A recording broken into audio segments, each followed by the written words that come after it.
दो प्रकार के होते हैं, मूल मात्रक और व्युत्पन्न मात्रक। अब हम आगे इन दोनों मात्रकों की परिभाषा देखेंगे। ये आता है अपना मूल मात्रक की परिभाषा।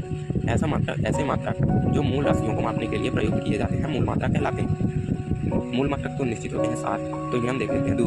दूरी का मात्रक होता है मीटर, जिसे हम स्मॉल m से प्रदर्शित करते हैं। द्रव्यमान का मात्रक होता है किलोग्राम, जिसे हम kg से प्रेजेंट करते हैं। तीसरा मात्रक हो जाता है मूल राशि हो जाती है समय, जिसका मात्रक होता है सेकंड, ऐसे दर्शाते हैं। ताप का मात्रक होता है केल्विन, इसे K से दर्शाते हैं। जो कि तीव्रता का मात्रक कैंडल, जिसे हम CD से दर्शाते हैं। पदार्थ की मात्रा मोल होती है MOL, इसे इस प्रकार लिखा जाता है। विद्युत धारा का मात्रक होता है एम्पियर, जिसे A से दर्शाया जाता है।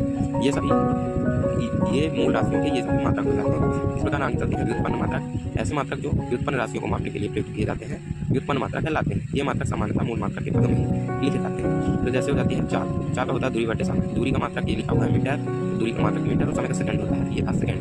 तो मीटर प्रति सेकंड, चाल बराबर होता है मीटर प्रति सेकंड। तो व्युत्पन्न राशि ये हो जाती है और व्युत्पन्न राशि का मात्रक ये हो जाता है।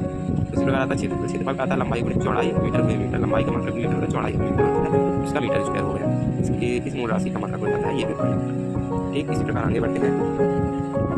अब अगला क्वेश्चन हमारा है कि मात्रक के गुणधर्म होते क्या हैं। चलिए इन्हें देख लेते हैं। मात्रक सर्वमान्य होना चाहिए, मतलब मात्रक 1 किलो का, अगर दुकानदार के पास 1 किलो का बटा रहा है तो किसी भी दुकानदार के पास बटा रहा हो वो 1 किलो का ही होना चाहिए और वो सभी के लिए मान्य होना चाहिए। जैसे नेता हो या प्रधानमंत्री हो या कोई भी, सभी के लिए 1 किलो ही होना चाहिए।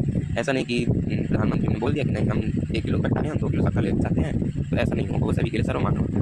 तो मात्रक उचित आकार का होना चाहिए ताकि मापन में सुविधा हो। मात्रक 1 किलो का होना चाहिए क्योंकि छोटा होता है। ऐसा नहीं कि 1 किलो शक्कर लेने के लिए 50 किलो बटा रहा है, तो 50 किलो का कितना बड़ा बनेगा, ये उसका उचित आकार होना चाहिए।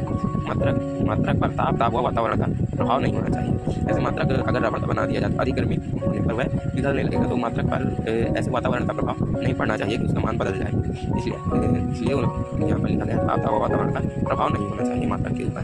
अगला देख लेते हैं। मात्रक ऐसा होना चाहिए जो आसानी से उपलब्ध हो। मात्रक ऐसा जो आसानी से उपलब्ध होता है। जैसे दुकानदार के पास 1 किलो बटा रहा है और उसने उसमें कुछ चुम्बक लगा कुछ छोड़ कर दिया है, तो हमें अगर उसका माप डालना है तो हम कोई अन्य बटारा लेकर उसी शक्कर को उस मात्रक में तौल लेंगे, जिससे कि हमें पता चल जाएगा कि दुकानदार ने हमें नहीं ठगा है। इसलिए मात्रक आसानी से उपलब्ध होना चाहिए। इसका अगला पॉइंट हो जाता है 2 भौतिक राशियों के मात्रक एक समान हो सकते हैं। मतलब 2 भौतिक राशियाँ होती हैं, उनके मात्रक एक समान हो सकते हैं, इसमें कोई दिक्कत नहीं होती। तो मात्रक ऐसा होना चाहिए जिसे उसी राशि के अन्य मात्रक में परिवर्तित किया जा सके। जैसे लंबाई नापने के लिए हम मीटर का उपयोग करते हैं, लेकिन अगर मीटर से छोटी कोई वस्तु मिल गई, जैसे कि ये मेरी पेन का ये कैप, तो अगर मुझे ये कैप की लंबाई ज्ञात करनी है तो इसमें मीटर से तो नहीं नापूँ क्योंकि मीटर काफ़ी होता है, इसलिए इसे सेंटीमीटर में नापेंगे तो मीटर से छोटी राशि है। ठीक, तो हमने मीटर को सेंटीमीटर में परिवर्तित कर दिया, इसी कहते हैं। इसीलिए यहाँ पर बताया गया है कि मात्रक ऐसा होना चाहिए जिसे उसी राशि के अन्य मात्रक में परिवर्तित किया जा सके। उसी राशि के, ऐसा नहीं कि मीटर है तो उसे आप उसे किलोग्राम में परिवर्तित करें, तो ऐसा नहीं होना चाहिए। इसी का अगला क्वेश्चन